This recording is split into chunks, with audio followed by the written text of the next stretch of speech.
bonsoir à toutes, bonsoir à tous. Merci d'être avec nous sur TV78. Nous sommes le mardi 13 juin. Voici le programme de ce soir. Si vous êtes à la recherche d'un emploi, sachez que l'agglomération de Saint-Quentin-en-Yvelines organise un street recruiting, un recrutement de rue en français. C'est ce soir à la gare de Saint-Quentin-en-Yvelines.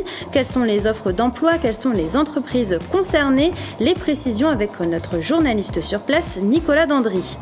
Quand certaines communes décident de passer aux 30 km/h, d'autres décident de faire machine arrière. Pourquoi? Quelles sont leurs motivations? L'exemple de Fontenay-Fleury et Triel-sur-Seine.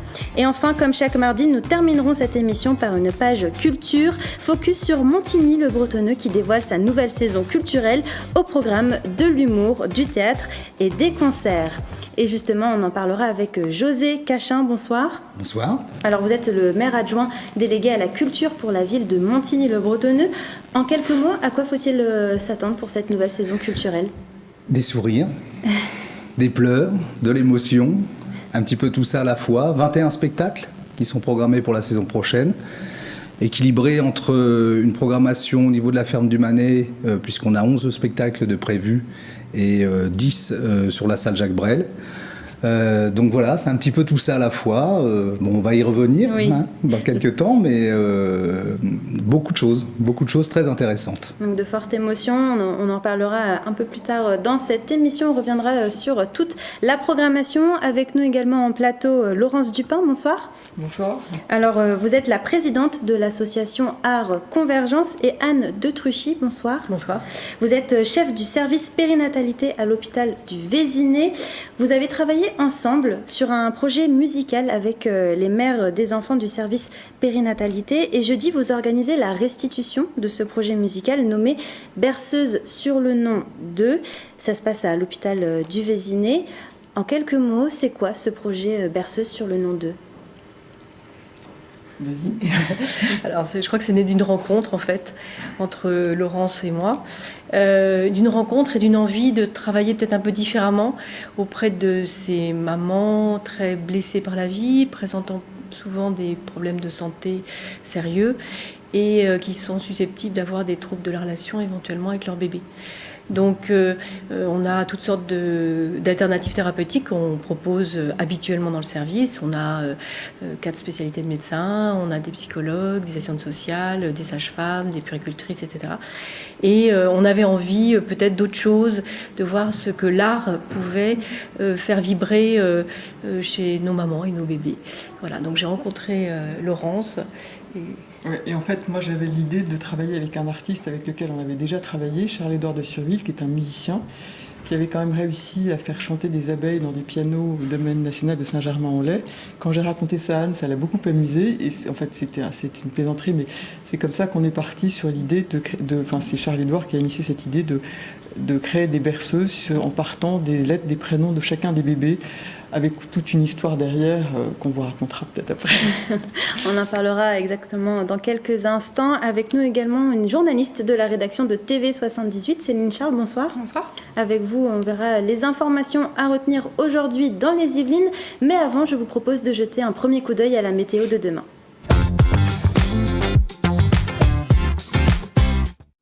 Le soleil est toujours au rendez-vous dans les Yvelines. Demain matin, les températures seront estivales. 19 degrés à Rambouillet, 20 degrés à Houdan et 21 degrés à Mantes-la-Jolie et Versailles.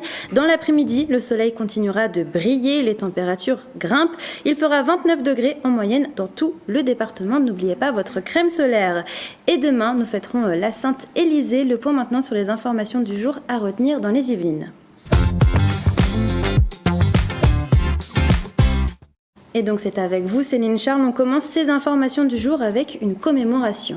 Oui, il y a tout juste 7 ans, le 13 juin 2016, Jean-Baptiste Salvin et Jessica Schneider étaient assassinés chez eux à Magnanville par un terroriste abattu par les forces de l'ordre. Jean-Baptiste Salvin était commandant de police adjoint du commissariat des Mureaux. Jessica Schneider était adjointe administrative au commissariat de Mantes-la-Jolie. Le ministre de l'Intérieur, Gérald Darmanin, était aujourd'hui au commissariat des Mureaux pour une cérémonie d'hommage. Dans cette affaire, un homme est soupçonné de complicité d'assassinat terroriste. Son procès se tiendra du 25 septembre au 10 octobre.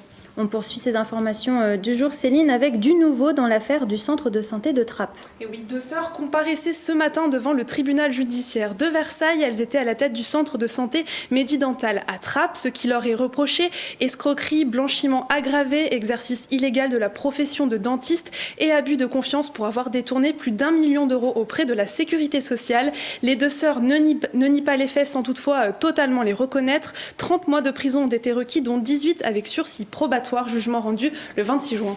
Et attention aux consommateurs de pâtes, les autorités sanitaires rappellent des pasta box carbonara de la marque Lustucru. Et oui Mathilde, le gouvernement a procédé au rappel de ces boîtes puisqu'il suspecte la présence de la bactérie Listeria, responsable de la listériose, une maladie infectieuse qui peut être particulièrement dangereuse chez les femmes enceintes et les personnes âgées. Les boîtes concernées sont celles de 360 grammes de marque Lustucru Sélection qui sont à consommer jusqu'au 4 juillet 2023. Elles ont été vendues dans toute la France et quasiment chez tous les distributeurs, Casino, Système U ou encore Auchan, Cora, Match et Leclerc. Si vous avez acheté ces boîtes, détruisez-les et contactez le service consommateur. Si vous les avez mangées et que vous ressentez de la fièvre, des maux de tête ou des courbatures entre 2 jours et 2 mois après, consultez votre médecin en lui signalant cette consommation.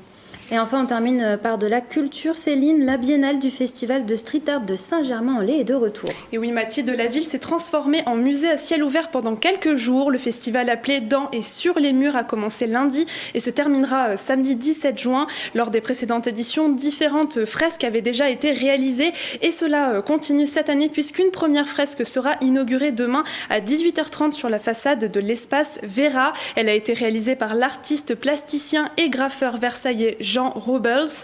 Une seconde sera inaugurée samedi 17 juin à 11h30 à l'espace Pierre Delanoë à Fourqueux par l'artiste Matt Graff. Alors c'est l'agence Azaro qui regroupe différents artistes, techniciens et directeurs artistiques qui a chapeauté le projet. L'événement permet de sensibiliser les habitants aux arts urbains, notamment les scolaires. Des conférences, visites guidées, ateliers et représentations sont au programme. Il est d'ailleurs à retrouver sur le site de la ville. Eh bien, merci beaucoup Céline Charles pour toutes ces informations. Et comme d'habitude, si vous aussi, vous voyez une image ou une information qui vous a marqué près de chez vous, n'hésitez pas à nous la partager en utilisant le hashtag 78news.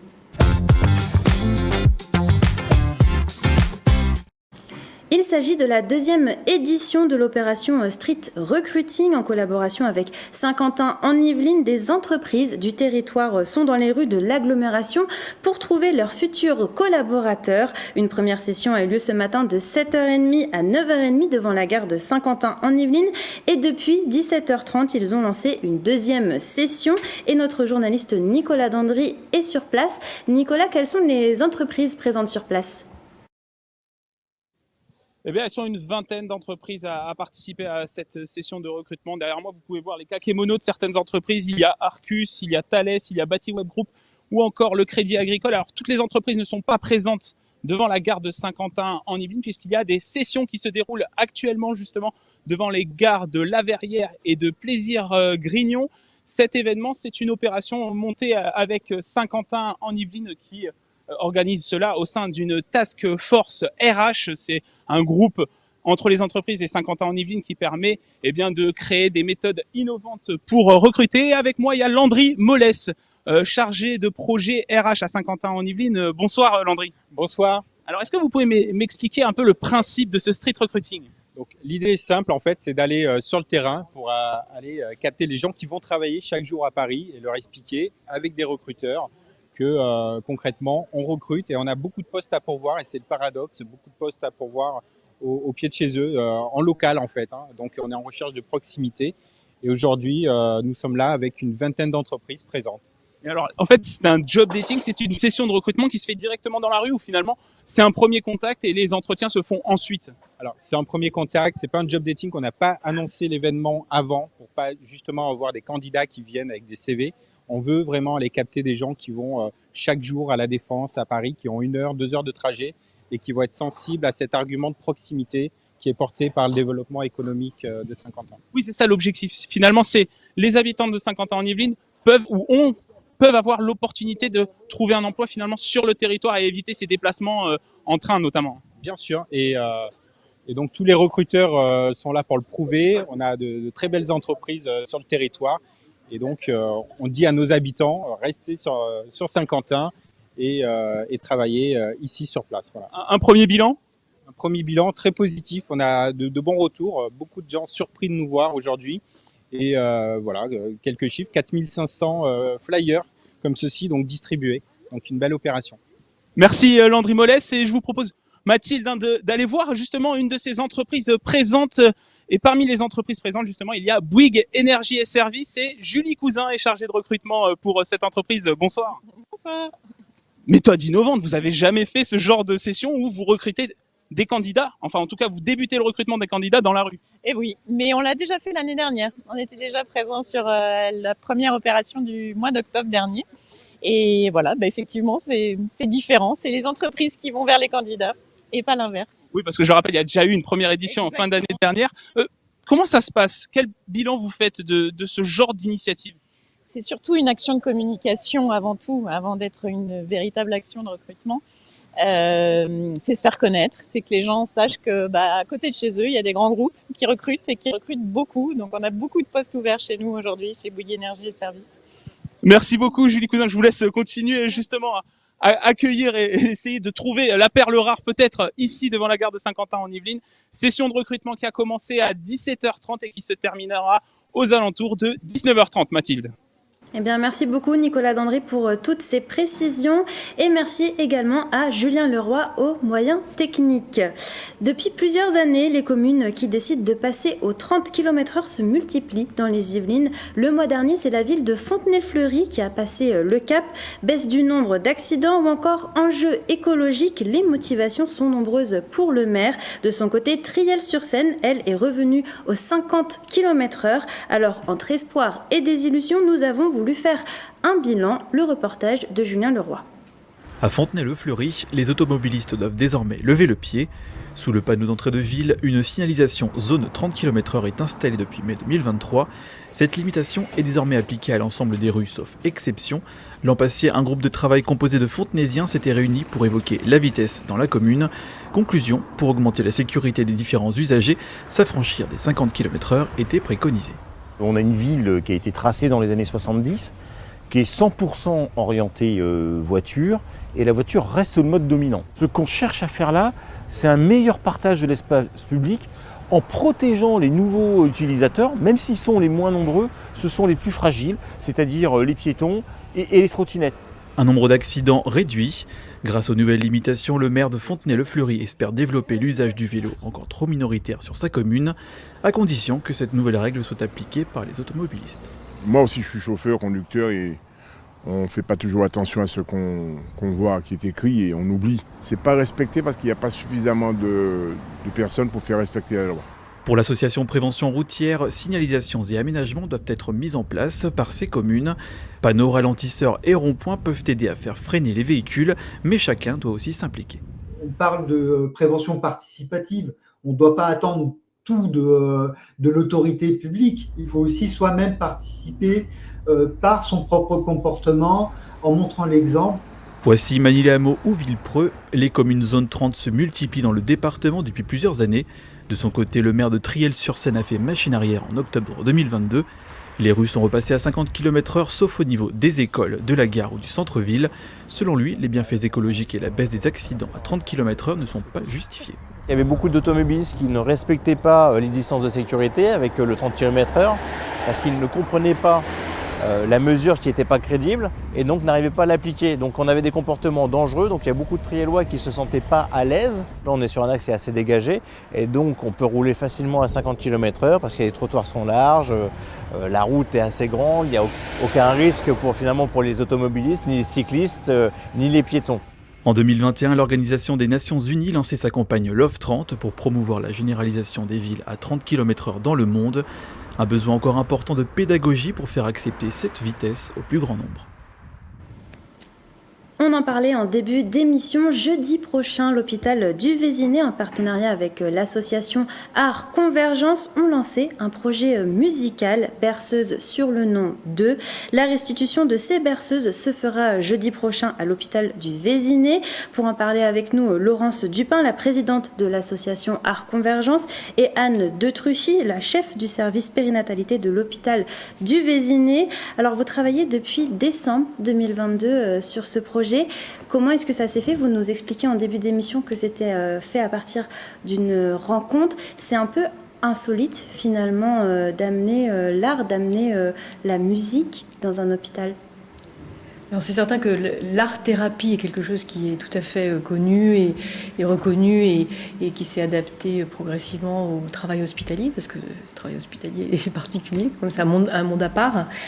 Mais l'art tel que nous on l'a conçu, c'est-à-dire que vraiment ce sont des artistes qui ne sont en rien des thérapeutes, mais ils viennent avec des patientes explorer quelque chose. Et là on avait fait le choix de la musique et des berceuses, puisqu'on parle des bébés, qu'on parle de nouveau-nés même, hein, puisque les bébés sont hospitalisés chez nous entre 0 et 3 à 4 mois, et que la berceuse semblait une belle illustration de ce moment de musique, et un moment où ça permettrait aux mamans de régresser et de se laisser aussi régresser pour essayer de toucher le bébé qui existe encore en elle et qui a été en contact avec une maman qui a pu être défaillante ou qui est loin ou qui est moins présente, ou quand la patiente a une maladie, ce qui est généralement le cas chez nous, peut être éloignée en distance. Donc c'était ça qu'on avait envie de faire en fait. Voilà, donc on a pu faire appel à Charles-Édouard de Surville, qui est un musicien que connaissait Laurence. Et en fait, on a proposé aux mamans, je ne sais pas si je continue, mais d'être autour d'un dispositif. C'est-à-dire que chaque maman disposait d'un instrument électronique qu'on appelle un pad et d'un haut-parleur directionnel. Elles étaient 6 autour d'une table. Charles-Édouard leur donnait l'accès à un instrument qu'elles choisissaient. Et on a eu un pianiste, il travaillait conjointement avec Vincent Précieuseau, travaillait conjointement avec Charles-Édouard, et lui initiait une première mélodie sur la base du prénom du bébé choisi pour le jour J. C'est-à-dire qu'il y avait à peu près 1 à 2 berceuses créées par atelier de 2 heures, 2 heures et demie. Et ensuite, les mamans reprenaient, la maman désignée du jour choisissait en disant non, ça me convient pas. Et en fait, après, Vincent adaptait en do mineur. C'était vraiment très amusant. Et c'était en direct. Et après, la maman reprenait les notes sur le pad et elle donnait le la. Et les autres mamans, après, choisissaient un autre instrument et embrayaient. Et finalement, on arrivait à avoir une composition commune, vraiment une co-création. C'est ça qui était particulièrement intéressant. Et elle s'en emparait.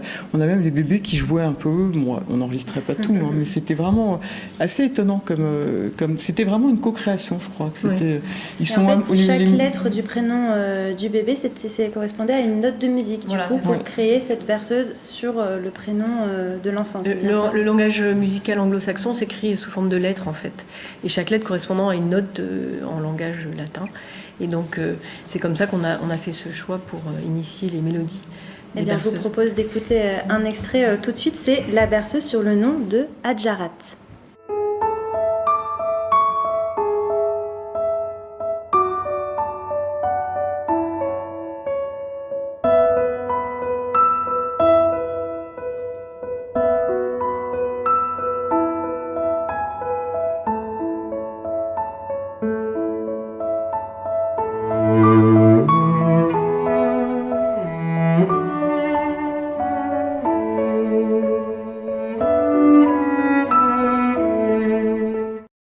Alors on l'a entendu, c'est très apaisant. C'est ça l'objectif de ce projet, d'apaiser les mères et d'apaiser les bébés? En tout cas, c'est le principe de la berceuse, qui est un moment d'endormissement, qui accompagne l'endormissement.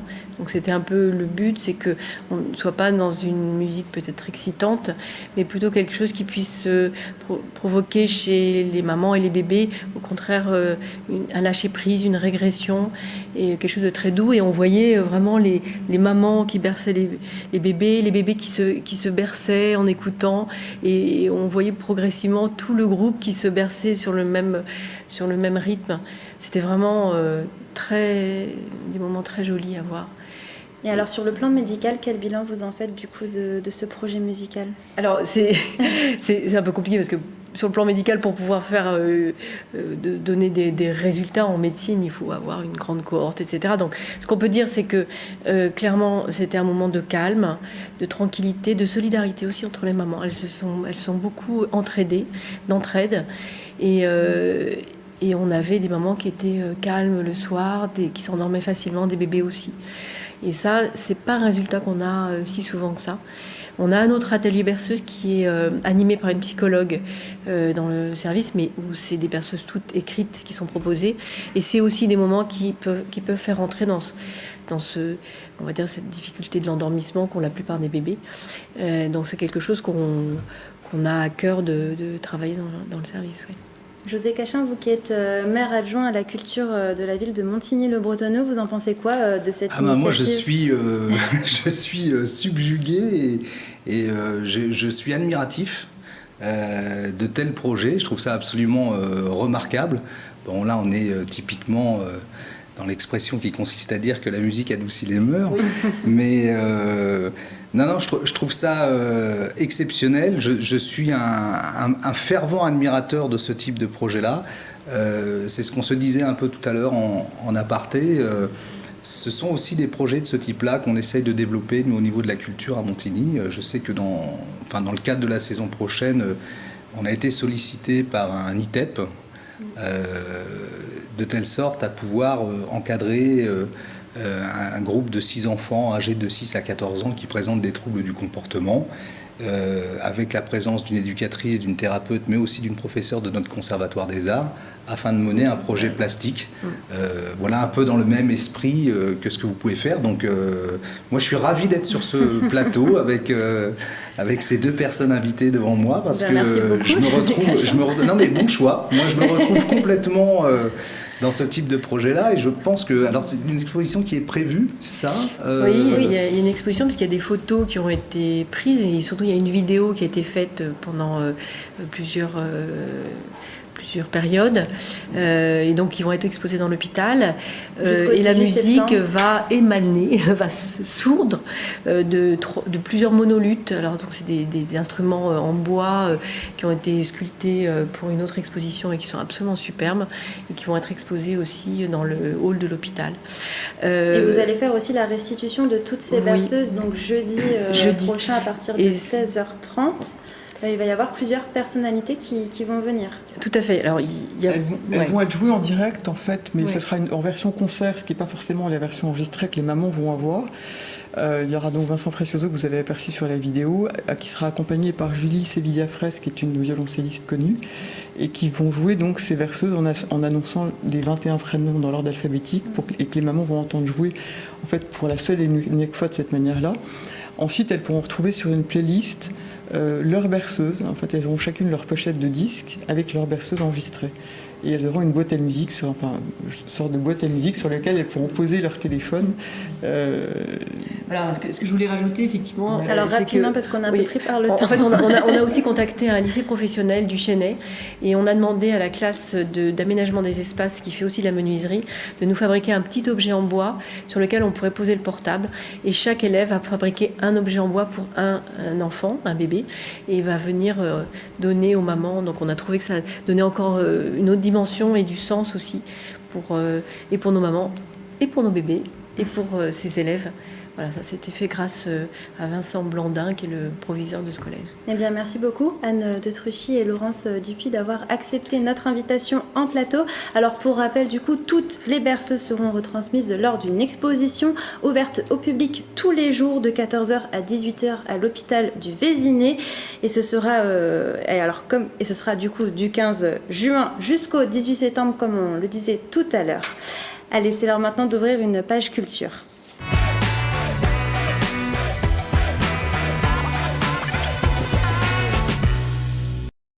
Et on commence cette page culture avec de la musique, et plus particulièrement avec un festival de musique électro. L'Insula Festival est de retour du 16 au 17 juin sur l'île de la Loge à Le Port-Marly pour une 2e édition. Pour en parler avec nous à distance, Maximilien Giraud, bonsoir. Salut, bonsoir. Vous êtes le directeur du festival. Alors Maximilien, première question, quelle est la programmation de cette 2e édition ? Alors nous, c'est un projet à travers lequel on veut vraiment défendre les musiques house, donc les musiques électroniques plus largement, mais la musique house, les musiques disco, les musiques acides, minimales, mais voilà, on va pas jusque dans la techno, mais en tout cas, ça me tient vraiment à cœur d'être défenseur de cette musique house, cette grande famille voilà, qu'on défend chez nous. Et donc il faut s'attendre à quoi si on n'est jamais venu à l'Insula Festival? Alors du coup, ça va être alors déjà tout prend forme sur l'île de la Loge, donc un spot assez magnifique. C'est donc nous l'ambition du projet, c'est donc d'aller donc inviter des artistes plutôt mythiques dans ces musiques-là. On va aussi toucher la French Touch. On a notamment les DJ Alan Brax et DJ Falcon qui viennent, qui sont des légendes de la French Touch en France. On va avoir Terence Parker qui vient des États-Unis, donc qui est un des acteurs qui a assisté à tout le développement de ces musiques aux États-Unis. Et l'idée, c'est de contrebalancer cette programmation et ces quelques légendes avec vraiment une place très importante accordée aux artistes émergents. Et donc, en fait, nous, on suit beaucoup l'actualité qui se passe dans les clubs à Paris, en France, plus largement en Europe. Et on essaie vraiment de donner une place essentielle à tous ces artistes-là qu'on considère comme les artistes de demain, émergents et vraiment d'avenir dans ces musiques. Eh bien justement, vous avez parlé d'une des têtes d'affiche, Terence Parker. Je vous propose d'écouter un extrait tout de suite et on en parle juste après.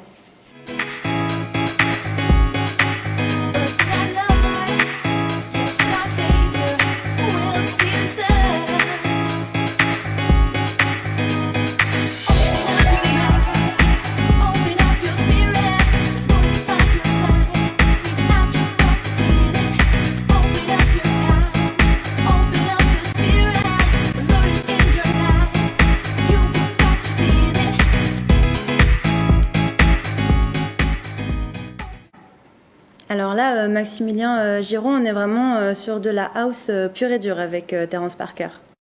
Exactement.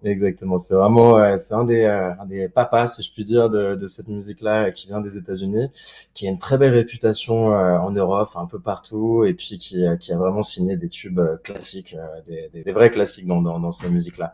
Donc on est très très heureux de le recevoir, sachant en plus qu'il joue très souvent dans des clubs à Paris, mais plutôt rarement dans des festivals, dans des formats open air comme avec nous là cette année. Donc voilà, donc c'est assez unique de le voir dans ce cadre-là et sur notre territoire. Donc on est très contents.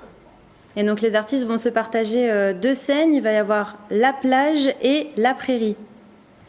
Exactement. Et en fait, nous sur la plage, qui a un petit espace qui est vraiment en bord de Seine, donc c'est vraiment le cœur névralgique du projet.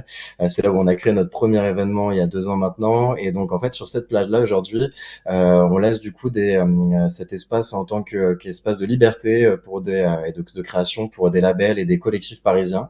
Donc là, cette année, on a invité 2 labels qui sont Frappé Records, qui viennent de Suresnes, et de la Groove, qui sont plutôt basés sur Paris. Et l'idée, c'est de leur laisser une journée donc vraiment sans timetable, c'est-à-dire qu'en fait les DJ n'ont pas d'horaire de mix sur cette journée-là, et c'est voilà, l'objectif étant de créer des moments vraiment impromptus, spontanés, et de créer des collaborations, donc même des fois avec des artistes qui sortent de ce cadre-là, donc des fois des artistes de la main stage qui arrivent plutôt sur le site, voilà, les rejoignent pour mixer. L'idée, c'est vraiment d'avoir un espace le plus libre possible sur la petite scène de la plage et sur du coup la prairie. Là, c'est donc du coup ce qu'on appelle la main stage, donc la plus grande scène, et c'est là où on a une programmation à peu près de 7 artistes par jour, et donc notamment sur cette scène qu'on retrouvera à Terence Parker. Alors toujours sur la programmation, vous avez aussi parlé de Brax et Falcon, ce sont les 2 DJ qui ont lancé la French Touch. Je vous propose aussi d'écouter un extrait et on en parle juste après. By step, there is some kind of poison and disorder. Going step by step, so I'm gonna break on past the border. Going step by step, it feels like there's something in the air.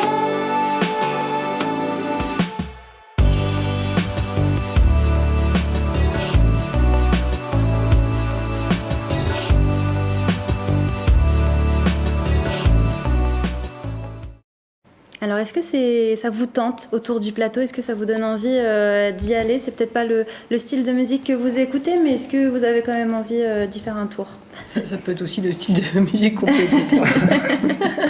Je sais pas. Ah oui, moi j'aimerais bien y aller. Je sais pas où c'est l'île de la Loge, mais oui. Eh bien, c'est au Port Marly. C'est sur la Seine en fait, oui, c'est en bord de Seine. Ouais. Si, ça a l'air plutôt très agréable comme musique. C'est plutôt l'air, c'est très José sympa. Cachin. Ah, moi je trouve ça très bon. Moi j'adore. Donc voilà, après, non, c'est super. Je trouve qu'au niveau du territoire, même quand on va jusqu'à Port-Marly, etc., il y a une véritable effervescence culturelle, quoi, à tous les niveaux. Donc là, on est sur un festival house, c'est bien ça, Tout à si fait. je ne me trompe pas. Electro Bon, House. on a au niveau du Vélodrome, nous, des programmations qui tournent autour de festivals électro, donc plus tous les concerts qu'on peut voir dans les différents équipements culturels, donc c'est que du bonheur. Hein.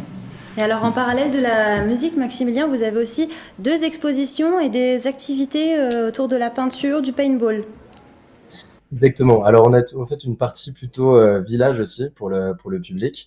Donc là c'est là où on va avoir un petit stand notamment avec une jeune artiste qui propose des cours de création donc de dessin. On a aussi une petite partie avec des activités plutôt ludiques, des jeux. On veut vraiment en fait être accessible en fait à tous et on encourage énormément le passage de famille. On a une gratuité moins de 12 ans. Pardon.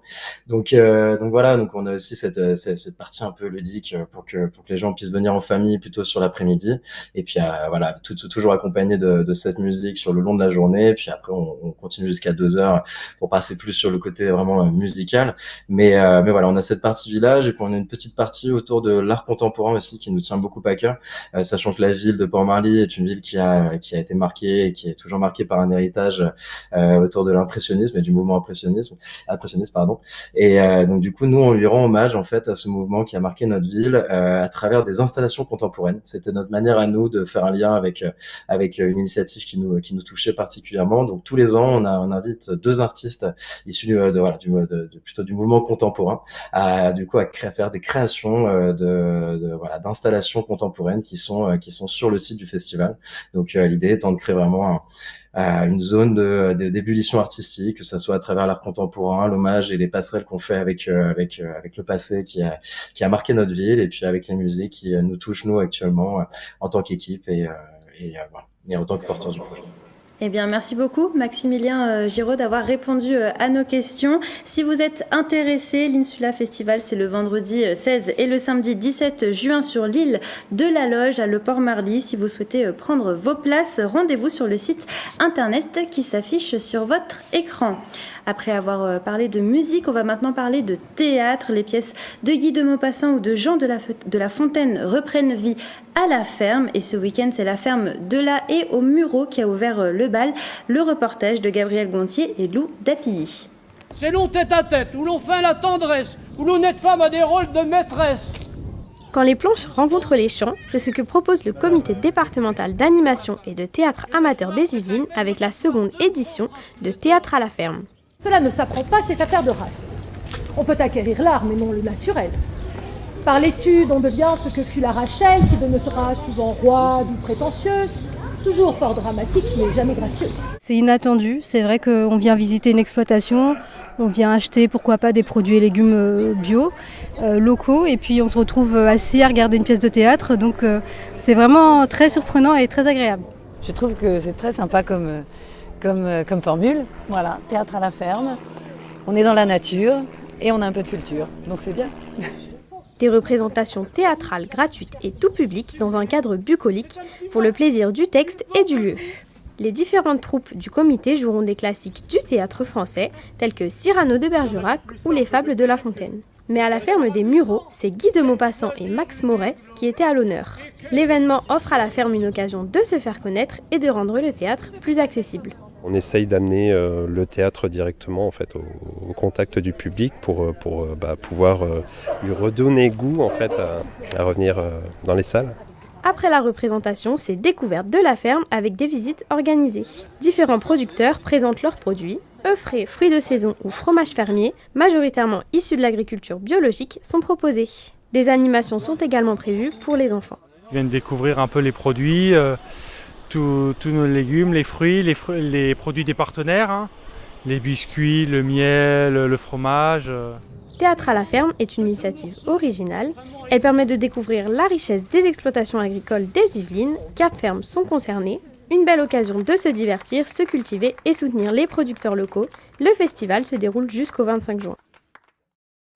Et nous avons été rejoints en plateau par Véronique Iturbide. Bonsoir Véronique. Bonsoir Mathilde. Alors comme d'habitude, le mardi, vous venez nous présenter vos informations insolites dans les Yvelines. C'est quoi le programme ce soir? Alors le programme, vous avez un marché de l'art géant à Saint-Germain-en-Laye. Vous avez un tournoi caritatif de rugby 7 de cœur à Porche-Fontaine à Versailles. Et pour terminer, un spectacle d'escrime artistique aux Clés-sous-Bois. Donc on a hâte de découvrir tout ça, du sport, de la culture. Mais pour l'instant, je vous propose de poursuivre cette page culture avec la ville de Montigny qui a dévoilé sa prochaine saison culturelle. Pour en parler avec nous, José Cachin, le maire adjoint à la culture de la ville. José Cachin, cette saison culturelle s'annonce riche. On a du théâtre, de l'humour et des concerts. Exactement. Tout est dit. On est ravis. Moi, je suis toujours très fier de porter un petit peu cette saison culturelle parce que le sourire des gens est fondamental. Les retrouver, c'est essentiel aussi. On a eu beaucoup de difficultés ces 2-3 dernières années, mais on s'est rendu compte qu'aujourd'hui, les gens agissent différemment en matière d'achat de billets, mais qu'ils répondent toujours présents. Donc voilà, tout ça est de bon augure et présage à nouveau d'une saison culturelle très riche, comme vous le disiez, mais bien remplie également au niveau des salles. Alors on va parler de la programmation en théâtre et plus particulièrement en comédie. Vous proposez la pièce L'embarras du choix. Je vous propose de regarder un extrait et on en discute juste après. Alors, comment je m'habille pour le rendez-vous? Le vieux cuir un peu rock ou la veste en velours simple mais classe? Il faut que tu me donnes le bon conseil. Qu'est-ce que tu ferais, toi? C'est marrant, t'as la même veste que mon grand-père. Merci. Regarde, tous tes amis sont là. Et voilà, 35 ans de mensonges et de lâcheté. Alors une pièce qui s'annonce comique et où aussi là le public pourra interagir avec les acteurs sur scène puisqu'ils vont écrire la suite de l'histoire. C'est en ça qu'elle est très originale parce que, pour l'avoir découverte, cette pièce-là, c'est vrai que les 2-3 premières minutes nous plongent dans un univers un peu vaudevillesque. On a tendance à se dire ça va être quelque chose d'un peu classique, mais en fait ça bascule très très vite. On a ici une pièce qui propose, qui est très interactive, avec des comédiens qui sont magnifiques, puisque non seulement ils ont un talent de comédien, donc ça fait un peu de l'improvisation, mais ils ont aussi un talent de stand-up, ce qui n'est pas donné à tout le monde. Ils interagissent avec le public, avec 9 versions différentes en fonction du choix du public. Et puis au final, on se rend compte que quel que soit le choix du public, les choses ne vont pas aller si bien que ça. Donc c'est vraiment un grand moment de rire avec des comédiens qui réagissent aux réactions du public, un public qui réagit au jeu des comédiens. Tout ça nous plonge dans un univers pendant 1h30 assez incroyable et vraiment très très original. Alors, autre pièce ou j'ose dire cabaret que vous proposez, c'est le cabaret des frissons garantis. Le public aura le droit à des tours de magie, des tours de cirque ou encore des chansons. Là aussi, je vous propose de regarder un extrait, on en parle juste après. Le fromage et les boîtes, la confiture et les cornichons, la moutarde et le beurre, la mayonnaise et les cornichons, le poulet, les biscottes, les œufs durs et puis les cornichons.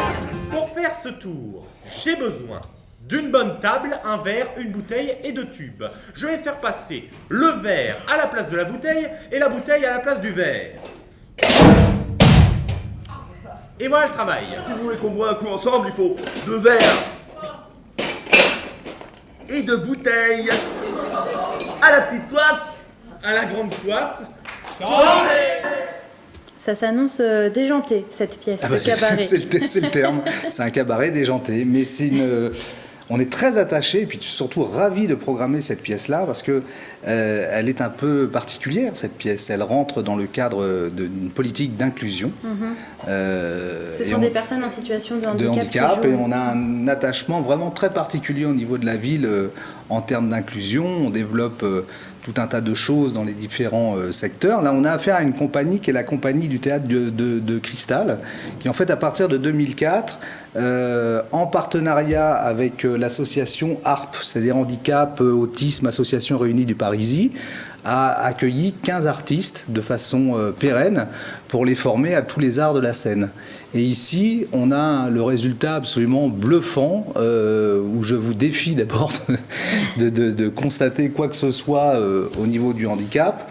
Et c'est bien là le combat que l'on mène, parce qu'on parle d'inclusion, mais il faut quand même faire en sorte qu'à un moment donné, tout ça rentre dans les normes et qu'on n'ait plus besoin d'évoquer l'inclusion et que tout le monde puisse... Il y a des talents dans tous les secteurs, il y a des talents chez toutes les personnes. Et ici, on a affaire à une quinzaine de comédiens qui sont absolument talentueux. Alors toujours dans le domaine du théâtre, je vous propose de parler d'une pièce un peu plus sérieuse. Je ne cours pas, je vole. Dans cette pièce, la metteur en scène a décidé de revenir, de raconter l'histoire d'athlètes de haut niveau. Exactement. Alors là, encore une fois, une prestation époustouflante, puisqu'on a 23 personnages qui vont être interprétés par 6 comédiens différents. C'est une pièce qui a été labellisée Olympiade culturelle. Voilà, avec c'est un peu en vue des Jeux Olympiques qui se dérouleront bientôt sur le territoire de Saint-Quentin-en-Yvelines. Tout ça est calculé, vous vous doutez bien. Donc, oui, parce que c'est une programmation qui est prévue en février. Donc, on a plusieurs événements à venir qui préparent en quelque sorte le public à ce grand moment que vont être les JOP 2024 sur notre territoire. Enfin, en France, mais sur notre territoire tout particulièrement. Et c'est vrai que cette pièce-là, qui a reçu 5 nominations aux Molières, mérite d'être vue, ne serait-ce que pour la prestation scénique absolument époustouflante de l'ensemble de ces comédiens. Alors, au programme également, José Cachin, de la musique, bien évidemment. Vous allez recevoir notamment Ben l'Oncle Soul et 3 cafés gourmands. Oui. Oui.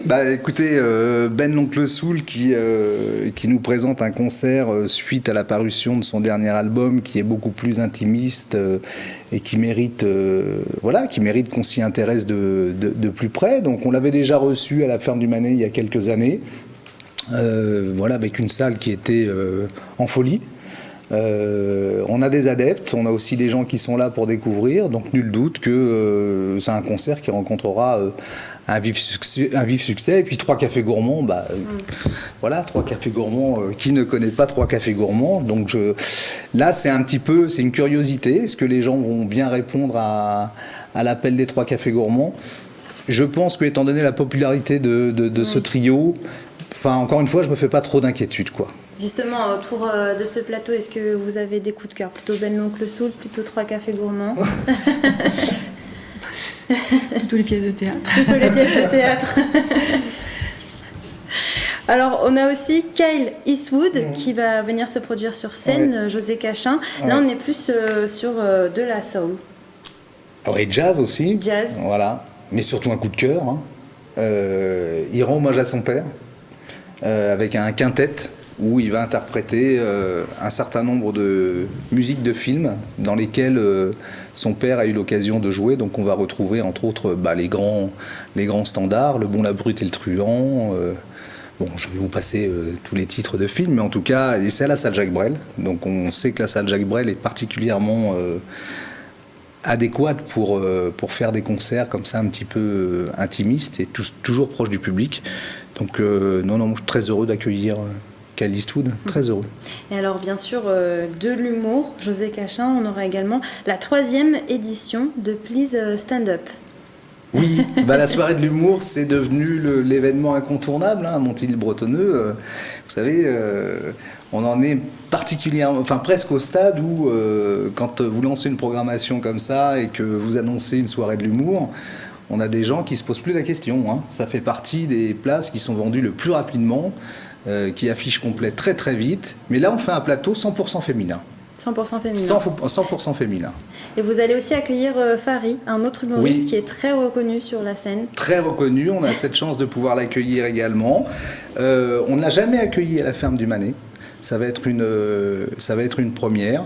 Mais on a déjà eu beaucoup de gens qui se sont manifestés pour savoir très précisément quand la saison culturelle allait ouvrir, ne serait-ce que pour Fari. Donc vous voyez.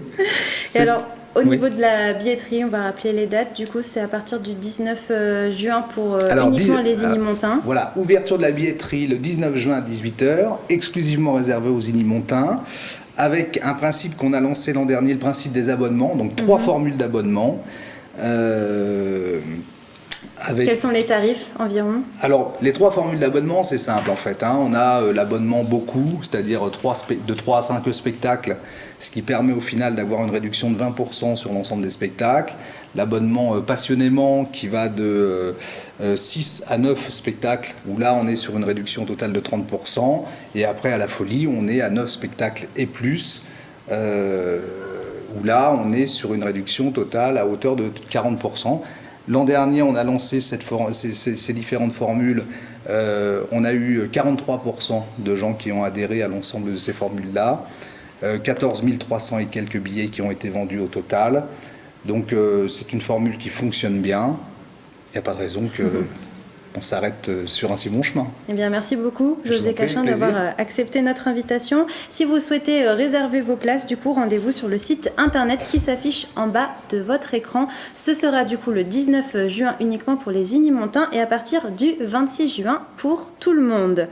L'éloquence, une compétence de plus en plus recherchée par les employeurs, savoir s'exprimer avec aisance, persuader, captiver son auditoire, autant de qualités qui peuvent faire la différence lors d'un entretien d'embauche. C'est pourquoi de nombreux demandeurs d'emploi se sont formés à l'art de bien parler lors d'un concours d'éloquence le 6 juin dernier. C'était au centre culturel Le Phénix à Chanteloup-les-Vignes, le reportage de Régine Ralech et William Morel. Eh bien, je pense que la réponse se trouve dans notre aspiration commune d'être humain à la beauté. Qu'est-ce que la recherche du vrai, du juste dans nos actions? L'habit fait-il le moine? La terreur est-elle humaine ou encore les derniers seront-ils les premiers? Ces questions étaient quelques-uns des thèmes de la finale d'un concours d'éloquence qui s'est déroulé mardi 6 juin dernier dans le cadre du programme Articulé qui revient pour une 2e saison. Ce programme propose une formation originale à l'expression orale pour les personnes en recherche d'emploi ou ayant des projets professionnels. Après 4 mois d'ateliers d'expression orale avec une dizaine de participants, cette finale du concours d'éloquence a réuni 8 volontaires qui ont accepté de se mesurer les uns aux autres. On a un groupe soudé, des encadrants vraiment super. Non, c'était vraiment une expérience très enrichissante. Mais les participants n'ont pas travaillé seuls. Un avocat, une professeure de théâtre et une formatrice dans l'art oratoire sont intervenus à tour de rôle et de façon complémentaire pour donner les clés de la prise de parole et de l'expression orale. Un exercice dans lequel les postures et les silences sont aussi importants que les mots. Du théâtre à la présentation d'un pitch chronométré sur un thème imposé, plusieurs méthodes sont travaillées pour que l'oral ne soit plus une épreuve insurmontable. Au début, il y a un petit peu de retenue, bien sûr, de pudeur, de retenue, on n'ose pas, on n'a pas confiance en soi. Et ce concours permet justement de faire éclater, exploser toutes les compétences et toutes les envies et tous les désirs. Un à un, les candidats défilent sur la scène du centre culturel Le Phénix de Chanteloup-les-Vignes sous le regard avisé d'un jury de professionnels. Parmi eux, la maire de la ville, une journaliste et un spécialiste des concours d'art oratoire. Un rendez-vous organisé par le département des Yvelines. Alors le département des Yvelines finance l'intégralité du concours et des ateliers qui ont précédé. On est accompagné par un groupe de professionnels qui sont des travailleurs sociaux ou des coordinatrices en insertion professionnelle. Après le vote du jury et du public, 2 vainqueurs ont remporté le premier prix, mais tous les participants ont reçu une tablette en récompense de leurs efforts. Au-delà du concours, ils ont surtout gagné en assurance et en compétences pour leur futur entretien d'embauche ou projet personnel. Allez, comme chaque mardi, c'est l'heure de vos informations insolites dans les Yvelines, des informations originales qui vous auront peut-être échappé.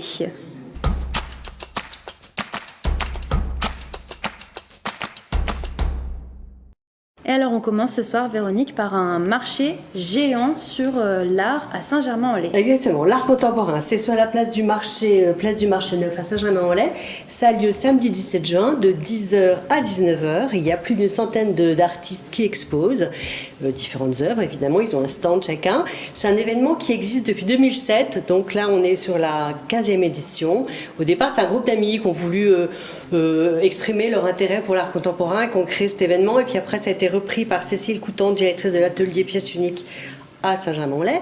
Et voilà, donc ça marche très bien. Vous avez des peintres, des sculpteurs, des aquarellistes, des photographes, des graveurs, etc. Et surtout, il y a une sélection sur dossier. Ils sont des professionnels. Donc, il y a une garantie de qualité. Et donc, c'est génial de voir autant de peintres et d'artistes contemporains en même temps sur le même lieu. Et moi, je fais un petit coucou, un petit coup de cœur au peintre Cerda, qui sera au stand 12, qui fait des toiles magnifiques, très colorées. Et qui m'a donné cette information, donc elle mérite, hein. Voilà. Eh bien, coucou Sarda. On poursuit vos insolites, Véronique, On continue avec du voilà. rugby. Oui, parce qu'il n'y a pas que l'art dans la vie, il y a aussi le sport, ma petite dame. Alors, c'est un tournoi qu'on connaît parce qu'il existe quand même depuis, c'est la 10e édition. C'est le tournoi caritatif de rugby à 7, ça s'appelle 7 de cœur, c'est une association. Au départ, c'est deux Benoît Moreau et Benoît Corps, deux amis versaillais qui avaient dans leur famille des enfants malades d'une maladie génétique, donc qui étaient particulièrement touchés par ce problème et sensibles, et qui étaient des rugbymen professionnels et qui utilisaient les cachets qu'ils gagnaient en faisant des tournois pour aider les associations. Et après, ils ont eu l'idée de se regrouper, enfin d'être plusieurs. Ils sont une base de 10 bénévoles et puis 80 pour les événements, bien sûr, et pas mal de Versaillais. Et ça a lieu donc sur le stade de Porchefontaine à Versailles, RERC. C'est sur 2 jours, 17-18 juin, toute la journée. Vous avez donc Donc le but, c'est de ramasser, de lever des fonds pour aider des associations en rapport avec les enfants malades. Voilà. Vous avez donc plein d'animations. Vous avez surtout des tournois, justement, du rugby à 7. Alors pour être au rugby à 7, ça, vous savez, Mathilde, il faut être licencié. Oui, 7. Et licencié, c'est pour ça qu'on ne s'est pas inscrite. Mais est-ce qu'on n'a pas de licence cette année? Mais sinon, on peut faire du rugby à 5, on peut faire du dodge, attendez au secours, dodgeball, vous savez ce que c'est? Non. C'est la balle aux prisonniers du 19e siècle de mon époque. D'accord. Vous connaissez pas la balle aux prisonniers? Ah si, la balle aux prisonniers, j'y ai joué. Quand même. Oui. Bon, très bien. Vous allez pouvoir y rejouer. Il y a des structures gonflables pour les enfants, plein d'animations, il y a de quoi se restaurer, c'est très éco-responsable. Ils ont une machine qui va composter les déchets, les réduire en poudre sur place. Et surtout, il y a une vente aux enchères qui est en ligne déjà de t-shirts de grands champions. Si vous voulez vous offrir un t-shirt de champion de rugby. Il y a 2 stars du rugby qui vont être les parrains qui seront présents. Henri Chavancy, imaginez-vous, et Isabelle Iturburu, qui est la présentatrice sur Canal+, d'une émission de rugby. Voilà. Qu'est-ce qu'il y a d'autre? C'est une information pour notre journaliste Nicolas Dandry. Mais voilà, il faut qu'il les invite, Nicolas, il faut qu'il y aille.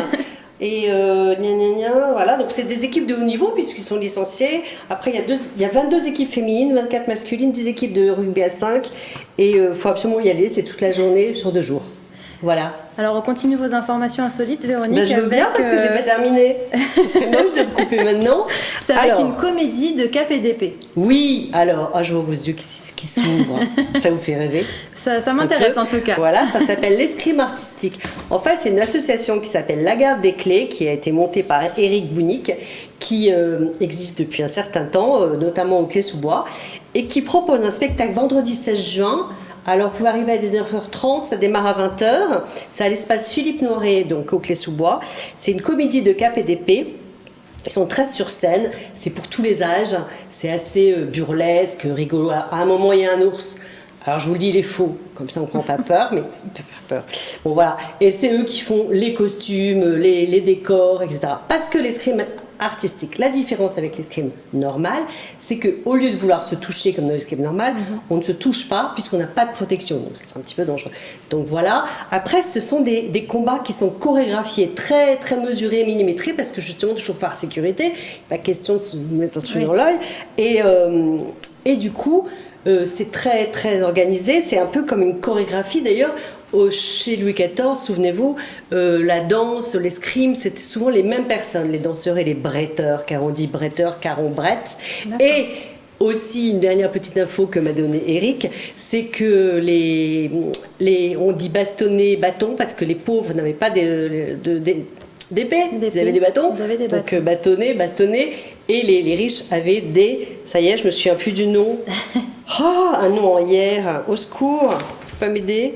Rapierre. Rapierre. Voilà. J'aurais pas pu vous aider. Non, c'est pas facile.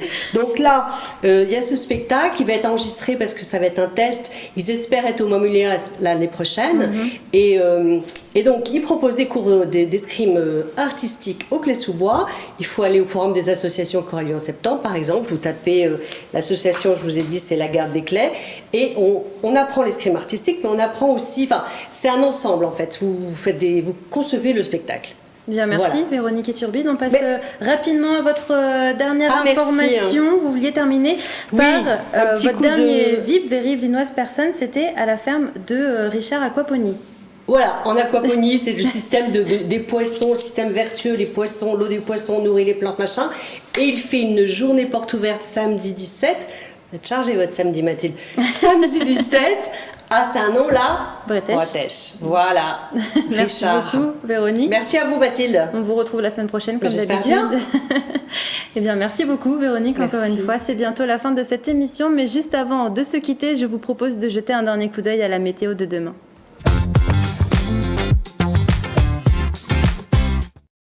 Du soleil et encore du soleil dans les Yvelines. Demain matin, les températures monteront vite. 19 degrés à Rambouillet, 20 degrés à Houdan et 21 degrés à Mantes-la-Jolie et Versailles. Dans l'après-midi, le soleil sera toujours présent. Côté température, il fera 29 degrés en moyenne dans tout le département. Et c'est la fin de cette émission. Merci beaucoup pour votre fidélité. Je vous souhaite une belle soirée sur TV78. Prenez soin de vous.